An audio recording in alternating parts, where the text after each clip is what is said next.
Welcome to this training video, which supports the delivery of the Year 7 Safety First unit as part of the OAT Citizenship PSHE Education curriculum. This unit consists of 6 lessons with the overarching theme of safety.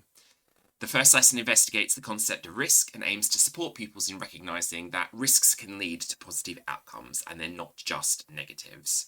This is followed by 4 lessons which cover specific examples of risks, with a focus on how pupils can minimise negative risks and aim to keep safe both physically and emotionally. The final lesson of the unit centres on the role of the young carer, an issue which is rarely discussed explicitly within school despite the increase in numbers at a national level. It's important that other pupils are aware of the work that young carers undertake in looking after loved ones and keeping them safe, and it also links back to content from earlier in the year about family and discrimination. Lesson 1 begins with a draw and write task, in which pupils are asked to draw a person who is doing something risky. This is a deliberately vague instruction because this task also acts as a baseline, which pupils can then come back to at the end of this lesson and also possibly later in the unit. Where possible, avoid giving too much in the way of instructions because the task is most effective when pupils are basing their work on their own preconceptions or their initial thoughts. As with other draw and write tasks, this isn't an assessment of pupils' drawing skills, so if needed, they can just draw a stick figure. They might also want to add some written comments to their image to try and give greater clarity about what the person is doing or their motivations for doing it. After discussing the concept of risk and the potential reasons for engaging in risky behaviour, pupils are asked to plot these 12 actions on axes on a handout. For each of the examples, pupils need to consider the level of risk involved and the extent to which they think it's a positive or a negative risk. As an example, this pupil has plotted statement F, sharing your opinion during a lesson, in the top left quadrant. Rather than just writing the letter F, however, they've added a few keywords to give more context when the work is viewed without that list of statements from the handout. You could also ask pupils to provide a justification for 2 or 3 of their positions. In this case, the pupil has justified the placement by saying that the level of risk and the potential negative impact isn't that great in the grand scheme of things. Having pupils write their justifications as part of the task encourages them to think more deeply about where they're placing their ideas and why, and also helps to prepare them for discussions with the whole class after this task is completed.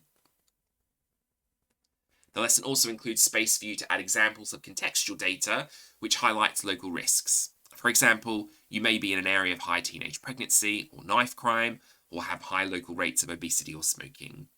The websites linked from this slide can help you to find relevant examples which are worth highlighting to pupils.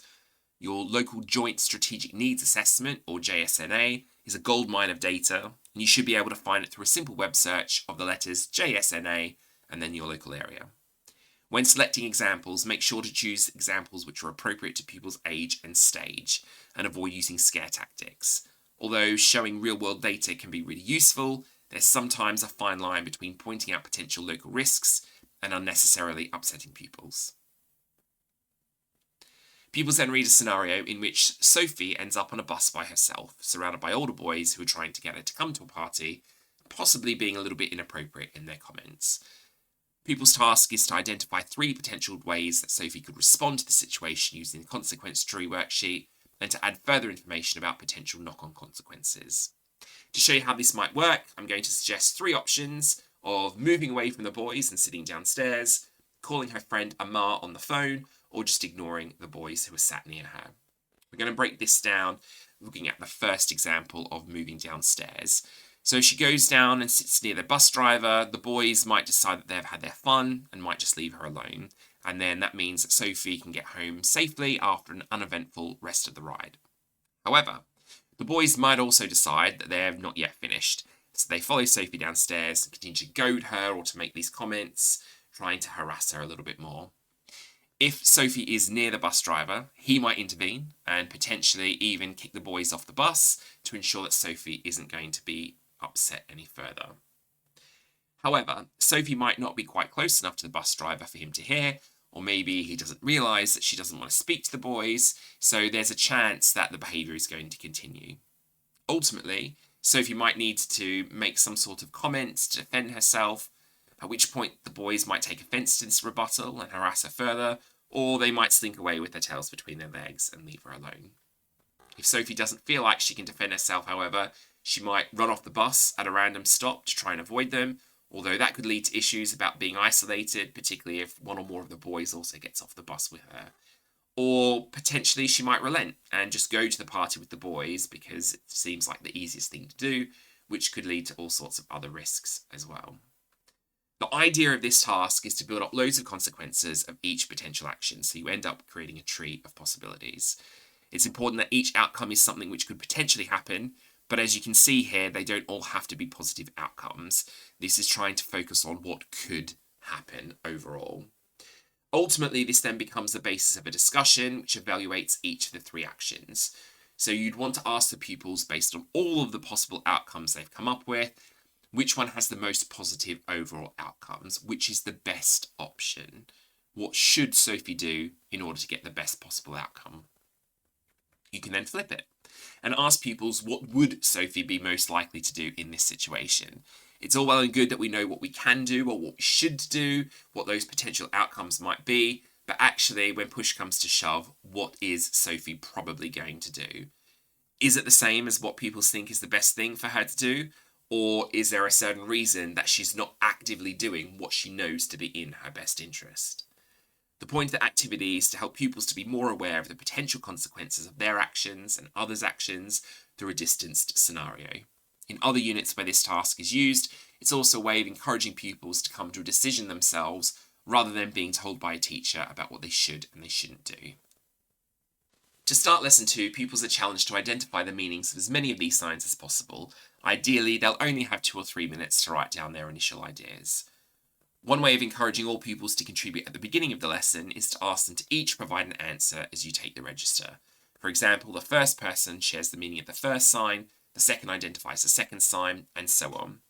If a pupil doesn't have an answer for the sign that they're asked to identify, you can ask the wider class for suggestions. Where possible, try to circle back to those pupils who haven't given an answer as you get further down the list. The slide is animated, so you can click on each sign and the relevant meaning will appear over the top.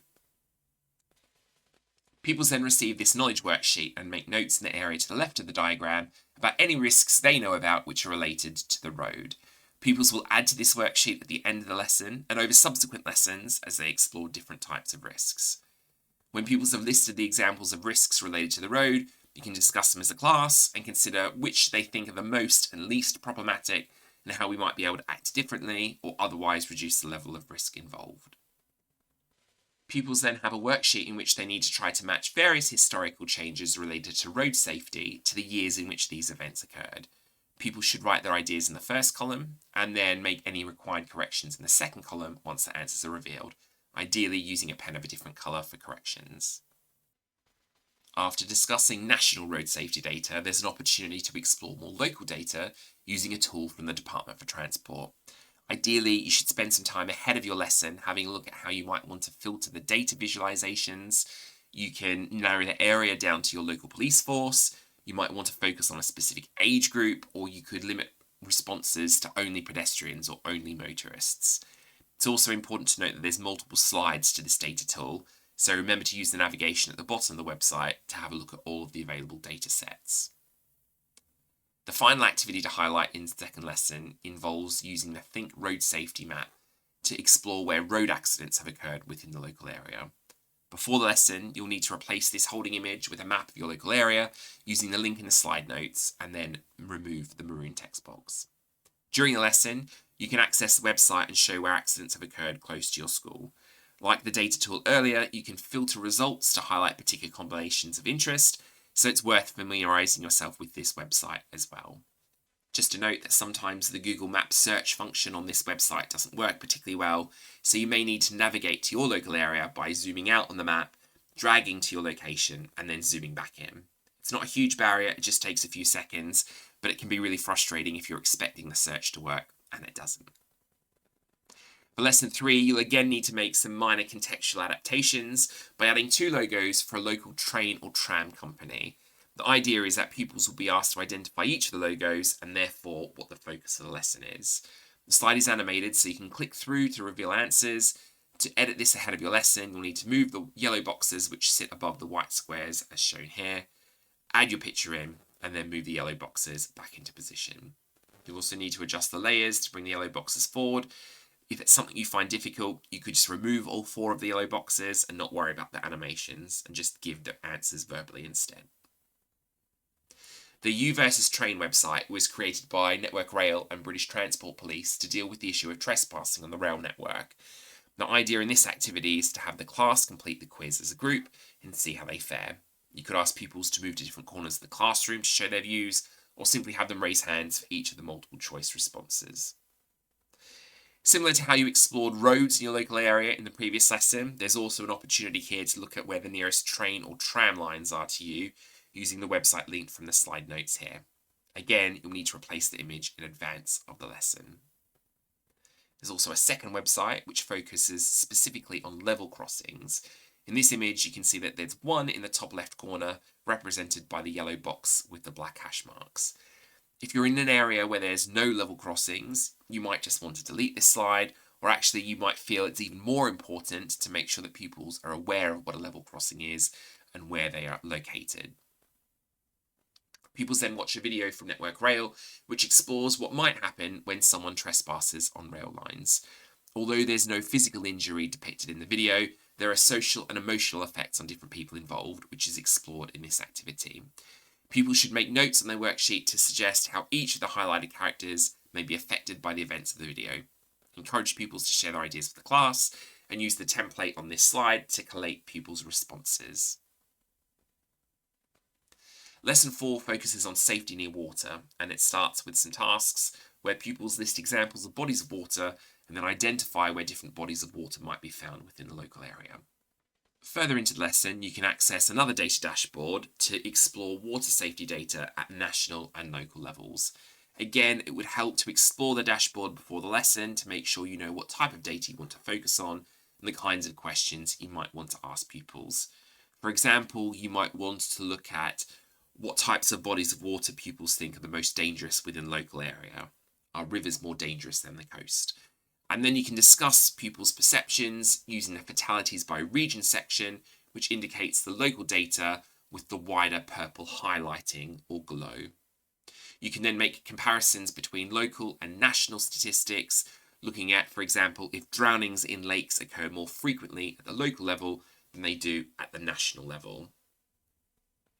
Pupils then have an activity using a worksheet from the RNLI in which pupils need to identify potential dangers in a cartoon image. There's 2 different worksheets, one which depicts a river and the other which depicts a beach. Depending on your context, you might choose to focus on one of these rather than both. Equally, you might be in an area where you think both are really important to discuss. The worksheets include answers, but the images have also been included on the slide deck so you can point out these hazards which pupils may not identify. If you do want to focus on only one image, you can obviously delete that other slide from the deck. Regardless of which bodies of water are in your local area, cold water shock can be a major issue when someone unexpectedly enters the water. This information about cold water shock, along with the explanation from Professor Mike Tipton in the video from RNLI, explains about the biological effects of cold water shock and how to minimise these effects through the message of float to live. It's also important to make pupils aware of rip currents and how to manage them. This image can be used as a visual prompt to ask pupils what they know about rip currents and what to do if they're in one. On slides 19 and 20 are 2 short videos from Surf Life Saving Australia. The first explains the features of the rip, which may be noticeable, and the second explains how someone caught in a rip should respond. Pupils could add notes about rips to the knowledge worksheet from previous lessons. Whilst watching that first video, you might also want to make a pause at different points and encourage pupils to identify where the rip is in the image before it's highlighted. The unit also includes a World of Work spotlight on RNLI lifeguards and a related task. Pupils are asked to use the job profile and interview transcript to develop a job advertisement for a lifeguard. This requires pupils to recognise the essential skills required and to also use persuasive language to encourage people to apply for such a position. Depending on the time available in your lesson, you may want to just read the job profile during the lesson and then set the advertisement task for homework. Equally, if you're located in an area where RNLI lifeguards aren't of great relevance, you could adjust the image and the resources and the tasks to focus on a different career, such as a swimming pool lifeguard or someone who works for the fire and rescue service. The 5th lesson looks at the potential risks of being online and how pupils can manage their data to minimise these risks. In the Do Now activity, you would give pupils 2 or 3 minutes to list a word starting with each letter of the alphabet, which somehow relates to this image.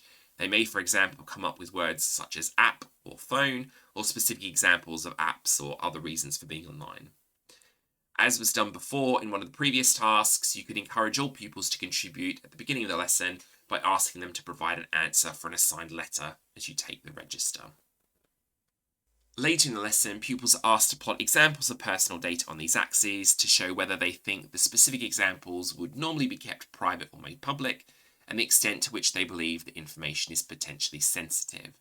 In this example, the pupil has plotted the address quite close to the centre, something that we give away quite often when we buy something online or we enter a competition. It's also something which can be in the public domain via the electoral register, so it's been skewed towards it being more public than private. It's also something which could potentially be sensitive if someone is wanting to harm you or get something whilst you're away on holidays, but it's not like it's an important secret which will be harmful to us if people know where we live. As mentioned before, encouraging pupils to annotate some of their plots with justifications nudges them into thinking more carefully about their ideas and helps to prepare them for their conversations with the wider class. Ideally, in this case, pupils would use a word or two to label each plot rather than just the letters A to O, unless the handout which lists the examples is going to be next to that worksheet to look at later. There's also an activity using a resource from Media Smarts in Canada, which explores the data gathered when someone uses social media. The idea is that pupils will receive one of the social media post handouts in a pair or a small group, and they then consider what information the social media platform might be able to pull and store. For example, the geographic location of where the person is, the type of phone that they're using or other device, and the implied relationships or connections the person might have with someone who's tagged in or replies to that post. There's answers provided in the additional pages of the resources, with a text in red representing the imaginary workings or commentary of the social media platform as it detects and logs various pieces of information. In a similar manner to the first lesson of the unit, Lesson 6 starts with another draw and write task, in which pupils are asked to draw someone who cares for others. This is deliberately open to interpretation, so again, try to avoid giving too much of a steer if possible. Pupils will be able to come back to this baseline task at the end of the lesson and make additions in a pen of a different colour to show what they've taken in. The first part of the lesson involves pupils considering what they think a young carer is and what they do, and there's also data shown to demonstrate how commonly young people are taking on caring responsibilities. There's also a video from the Carers Trust to help pupils hear from young carers in their own words explaining what they do. Pupils can then find out more about the life of a young carer through this handout, which depicts a typical day in the life of this young carer. When you finish reading the handout, ask pupils to consider their own emotional responses to what they've read. How does reading this make them feel? How might Kieran's experiences enhance or limit various aspects of Kieran's life?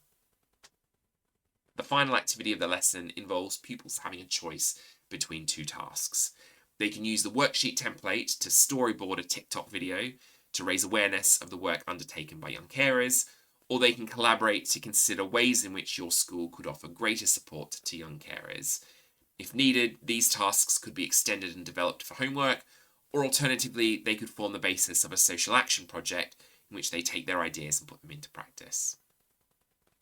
There's a vast range of organisations and websites which offer information and resources to support the delivery of lessons in this unit, but I just wanted to highlight a few here. ChildNet is a UK-based charity aimed at improving the quality of the online experience for children and young people. Their website includes a database of teaching resources, ranging from leaflets to lesson plans, and they also run a video competition each year to encourage young people to engage in issues associated with being online. The RNLI offers a whole host of resources for pupils of all ages, including debates, videos, posters, and interactive games. They also offer free workshops to support the promotion of water safety in schools. The Our People section of the website could also be really useful for exploring careers in greater depth, as it focuses not just on lifeguards, but also fundraising volunteers and archive managers.